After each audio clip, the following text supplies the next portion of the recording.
சுவிட்சர்லாந்தில் ஏற்பட்ட தீ விபத்தில் இறந்தவர்களுக்கு எதிர்க்கட்சித் தலைவர் சஜித் பிரேமதாச அனுதாபம் தெரிவித்தார்.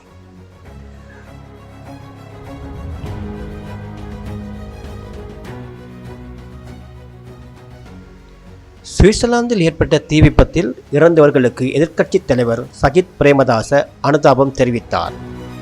சுவிட்சர்லாந்து தெற்கு பிரதேசத்தில் பனிச்சறுக்கு விளையாட்டுக்கென பிரசித்தமான சுற்றுலா பயண தளத்தில் ஏற்பட்ட தீ விபத்தில் சுமார் 40 பேர் உயிரிழந்துள்ளதோடு 115 பேர் வரை படுகாயமடைந்துள்ளனர்.